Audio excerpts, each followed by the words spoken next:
नमस्कार दोस्तों, फिजिक्स समाधान में आपका स्वागत है। मेरा नाम है आलोक प्रताप और आज हम चर्चा करेंगे। फिजिक्स का नाम है प्रकाशिकी, ऑप्टिक्स, और ये यूपी बोर्ड के पेपर में आपको 13 नंबर की लगभग देखने को मिली। हम प्रकाशिकी को दो भागों में विभाजित कर लेते हैं। आप इसे दो पार्ट में कर सकते हैं, जैसा कि आप पहली पार्ट इसमें देखेंगे किरण प्रकाशिकी, किरण प्रकाशिकी, और दूसरी हमारे पास में है तरंग प्रकाशिकी, तरंग प्रकाशिकी। चित्र प्रकाशिकी में हमारे पास में कई चैप्टर आते हैं, जैसे कि आप प्रकाश का परावर्तन, प्रकाश समतल पृष्ठों पर अपवर्तन, प्रिज्म गोलीय पृष्ठों पर अपवर्तन और मानव नेत्र एवं प्रकाशिक उपकरण आपको देखने को मिलेंगे। जबकि तरंग प्रकाशिकी की अगर हम बात करें, चैप्टर जो देखने को मिलेंगे वो है प्रकाश की प्रकृति, व्यतिकरण, विवर्तन, ध्रुवण। ये चैप्टर आपको तरंग प्रकाशिकी में देखने को मिलेंगे।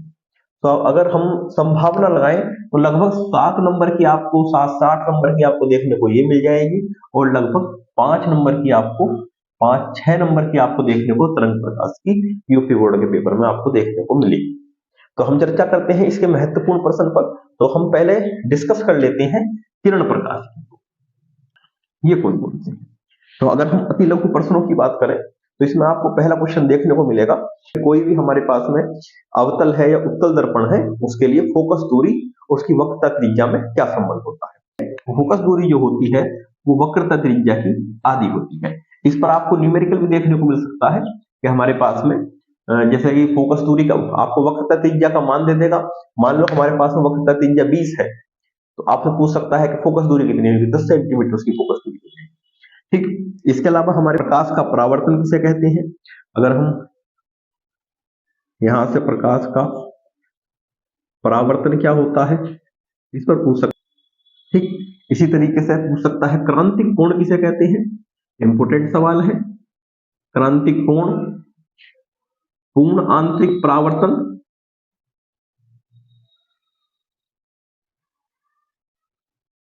परावर्तन या परावर्तन व अपवर्तन के नियम, अपवर्तन के नियम। यहां से एक एक नंबर की परिभाषा यहां से ये बन सकती है। दूसरी लघु में जैसे आप मुख्य फोकस, ये परिभाषा एक नंबर की बन सकती है। रेखीय आवर्धन पूछ सकता है। रेखीय आवर्धन किसे कहते हैं। लेंस की क्षमता, तो ये एक एक नंबर की परिभाषा आप तैयार करें। इसी तरीके से वर्ण विक्षेपण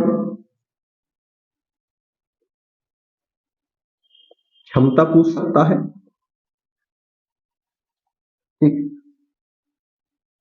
ऑब्जेक्टिव प्रश्नों में 2-3 तरह के प्रश्न हैं, जैसे एक माध्यम से दूसरे माध्यम में जाने पर क्या चीज अपरिवर्तित रहती है, प्रकाश का कौन सा गुण है जो अपरिवर्तित रहता है, तो आवर्ती आप इसका आंसर लगाएंगे। ठीक, तो ऑब्जेक्टिव में हमारे पास एक तरह के ऑब्जेक्टिव, जैसे आपको P1 का मान दे देगा, मान लो 5 डायोप्टर है, P2 का मान दे देगा आपसे, सपोज करिए मान लो 3 डायोप्टर है, और पूछ लेगा संयुक्त लेंस की क्षमता कितनी हो जाएगी। तो हम दोनों को जोड़ देंगे P1 प्लस P2 को, तो हमारे पास में 5 minus 3 is equal to 2 dioptre हमारे पास आंसर आ जाएगा। तो इस तरह के ये ऑब्जेक्टिव आपको देखने को मिलते हैं। ठीक, तो बात करते हैं लघु प्रश्नों में कौन कौन से प्रश्न आपको देखने को मिलते हैं। लेंस के लिए न्यूटन का सूत्र, ये आपको 2 से 3 नंबर में देखने को मिल सकता है। इसी तरीके से दूसरा हमारे पास क्वेश्चन बनता है तरंग निकट व दूरदृष्टि दोष, निकट व दूरदृष्टि दोष कारण तथा निवारण आपसे पूछ सकता है। दोनों दोषों के बारे में ये हमारे पास लघु उत्तरीय प्रश्न बन सकता है, और एक लघु उत्तरीय प्रश्न आप इसमें से तैयार करेंगे। ये 2 से 3 नंबर वाले प्रश्न हैं जो आपको देखने को मिलेंगे किरण प्रकाशिकी में। ठीक, और अगर हम दीर्घ उत्तरीय प्रश्नों की बात करें, है एक तो अवतल गोलीय पृष्ठ के लिए अपवर्तन का सूत्र।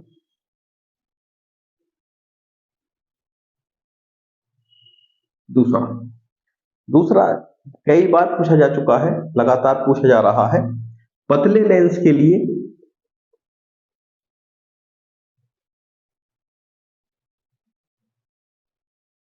अपवर्तन का सूत्र। तीसरा क्वेश्चन आप तैयार करेंगे, संपर्क में रखे लेंसों की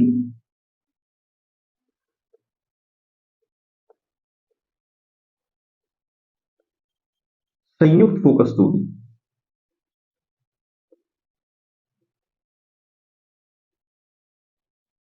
ये प्रूफ भी करा लेता है, 1/f बराबर 1/f1 प्लस 1/f। ठीक, और एक क्वेश्चन आप तैयार करेंगे, प्रिज्म के पदार्थ का अपवर्तनांक, ये प्रूफ करा लेता है, n बराबर sine del m plus a upon 2 upon sine a by 2। ठीक, आशंका और संभावना ये है कि जैसे आप 4 क्वेश्चन देख रहे हैं कि आपको इस 4 क्वेश्चनों में से, आप यकीन मानिएगा, ये क्वेश्चन और ये क्वेश्चन इसमें ज्यादा, इन दोनों क्वेश्चन में से एक लगेगा ही लगेगा। आप इन्हें तो छोड़े ही ना, इन दोनों क्वेश्चनों को तो आप तैयार कर ही लें, इसके अलावा 4 क्वेश्चन तैयार कर लें, आपके लिए सेफ्टी रहेगी। ठीक, बात करते हैं आंकिक प्रश्नों की कि आज के टाइम में आंकिक प्रश्न कैसे देखने को मिल रहे हैं।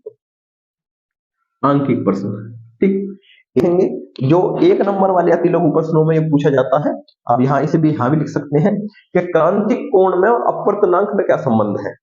तो ध्यान रखिए, क्रांतिक कोण में और अपवर्तनांक में जो संबंध है वो 1/n है। ठीक, और क्रांतिक कोण का अपवर्तन कोण कितने डिग्री होता है, तो अपवर्तन कोण जो होता है इसका, ठीक, क्रांतिक कोण के लिए अपवर्तन कोण 90 डिग्री होता है। क्रिटिकल एंगल का जो रिफ्रैक्शन कोण होता है वो हमारे पास 90 डिग्री का होता है। ठीक, तो इस तरीके से आपको क्वेश्चन देखने को मिलेगा। और आंकिक प्रश्नों की जब हम बात करें, इसमें ज्यादातर सूत्र है हमारे पास में, जैसे यदि किसी लेंस की फोकस दूरी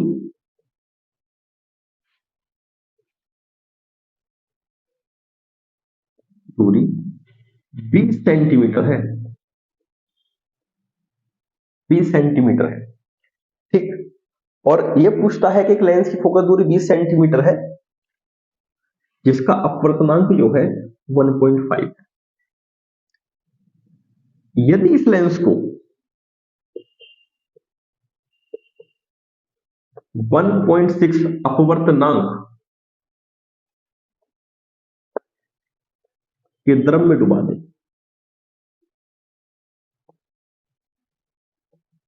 तो इसकी फोकस दूरी कितनी हो जाएगी।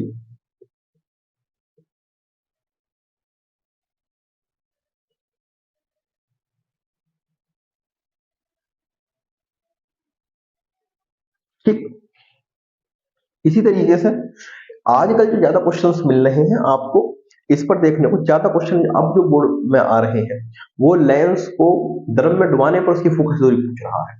पिछले 3 सालों से यही सवाल रिपीट हुआ है, केवल डिजिट्स चेंज है। ठीक, इसके अलावा हमें जो क्वेश्चन देखने को और मिलेगा, जैसे ये विचलन कोण पर क्वेश्चन पूछ सकता है n-1 इंटू a पर।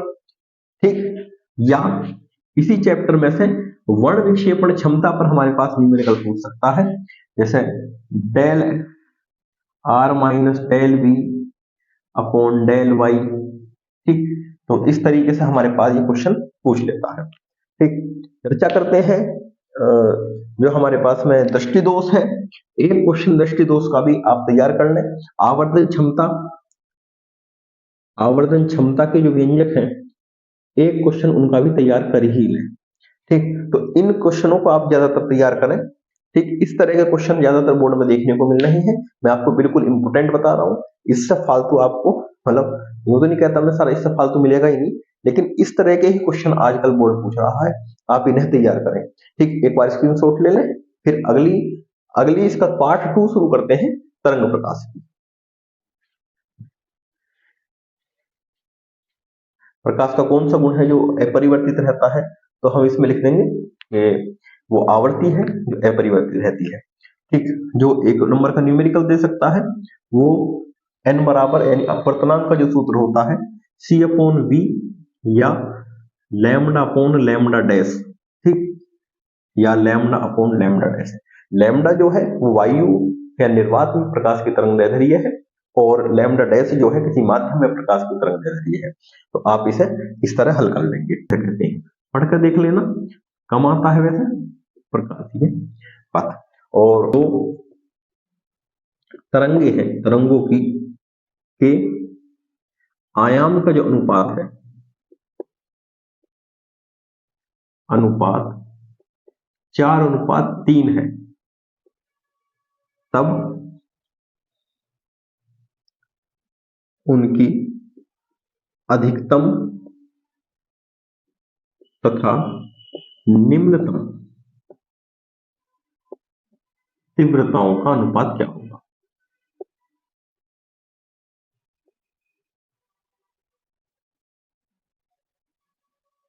ज्ञात करें।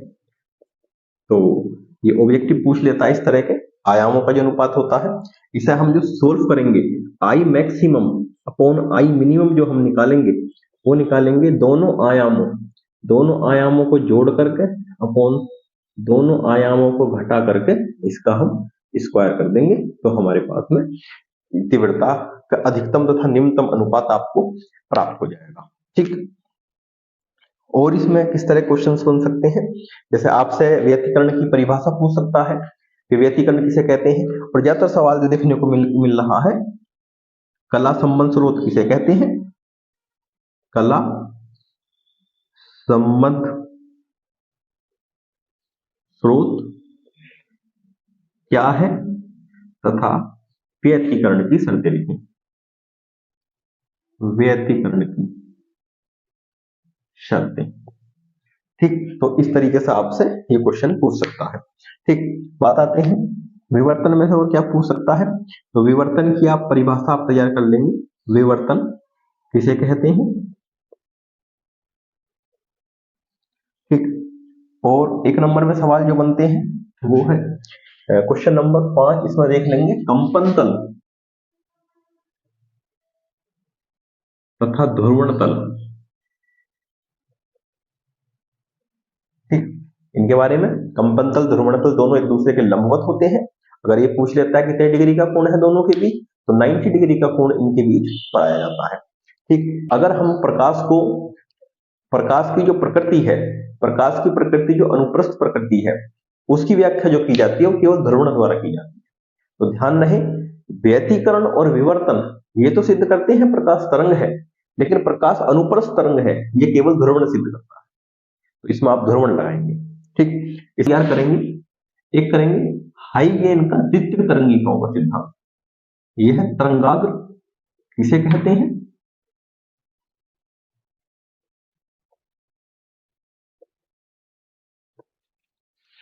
हाइगेन का द्वितीय तरंगिकाओं का सिद्धांत, ये क्वेश्चन पूछ लेता है। दूसरा क्वेश्चन आप इसमें तैयार कर लेंगे पोलेराइड। ठीक, तो पोलेराइड क्या है?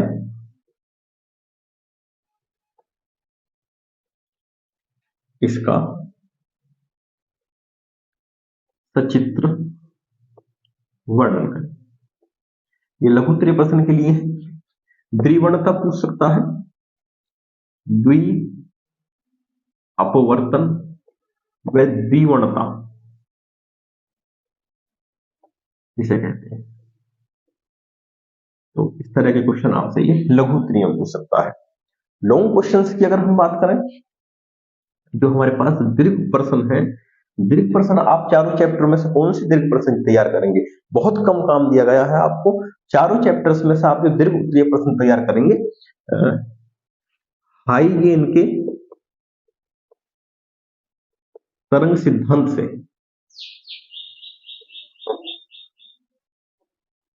अपवर्तन व परावर्तन की व्याख्या। एक व्याख्या आपको देखने को मिल जाएगी, अपवर्तन व परावर्तन की व्याख्या। एक व्याख्या आपको जरूर देखने को मिलेगी। हमारा जो मानना है एक व्याख्या, ये सब जरूर कर लें। जैसे उन दो क्वेश्चनों को आप तैयार कर लें और एक क्वेश्चन, इन दो क्वेश्चनों को यहां से तैयार कर लें। इन दो में से आपको एक लॉन्ग क्वेश्चन, आपका लॉन्ग क्वेश्चन छूटेगा नहीं, दो लॉन्ग क्वेश्चन आपको देखने को यहां से। दूसरा क्वेश्चन कर लेंगे आप, यंग का द्विक रेखा छिद्र प्रयोग। ठीक, ये 3 नंबर तक आता है यंग का द्विक रेखा छिद्र प्रयोग। इसके साथ न्यूमेरिकल लगा हुआ मिल सकता है। न्यूमेरिकल कौन कौन से हो सकते हैं, आप बात करते हैं आंकिक प्रश्नों की। आंकिक प्रश्न आप कौन कौन से तैयार करें। एक तो इसमें आंकिक प्रश्न आप तैयार कर लें, ये हमारे पास तीव्रता का या आयाम का जो सूत्र होता है, a1 का स्क्वायर a2 का square plus 2a1 a2 cos theta. इस पर न्यूमेरिकल आपको देखने को मिल सकते हैं। ठीक, एक नंबर के न्यूमेरिकल मैंने आपको बताई दिए, इस तरह का देगा। और व्यतिकरण में, व्यतिकरण वाले चैप्टर में से है। और एक क्वेश्चन जैसे आपसे कह सकता है कि हमारे पास में किसी त्रिकझिरी प्रयोग में जो पर्दे की दूरी है, यदि दो स्लिटों के बीच की दूरी, यदि दो स्लिटों के बीच की दूरी 2 मिलीमीटर तथा प्रकाश की तरंगदैर्ध्य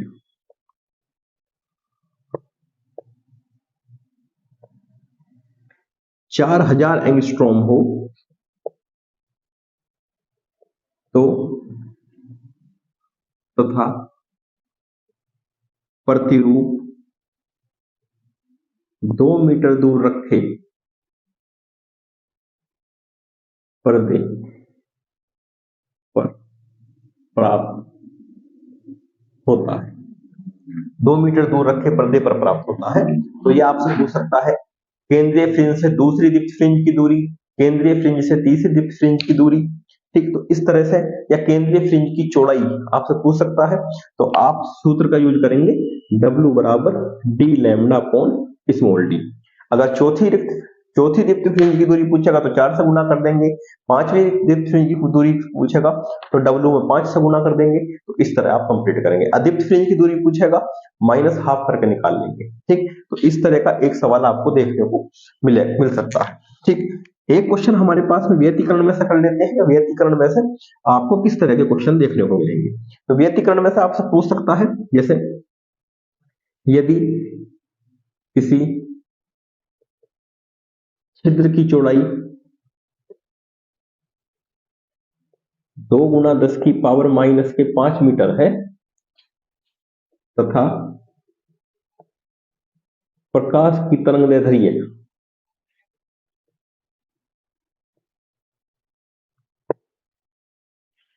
5000 एंगस्ट्रॉम है, तब केंद्रीय उच्चिष्ट कोणीय चौड़ाई ज्ञात करो।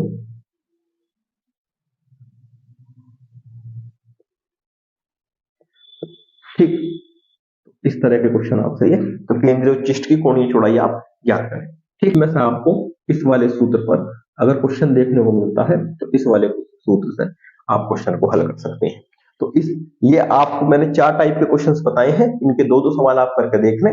किसी भी टेक्स्ट बुक में से आप करके देखेंगे तो 100% आपको क्वेश्चन छूटने वाला नहीं है। ठीक, आप इसका स्क्रीनशॉट ले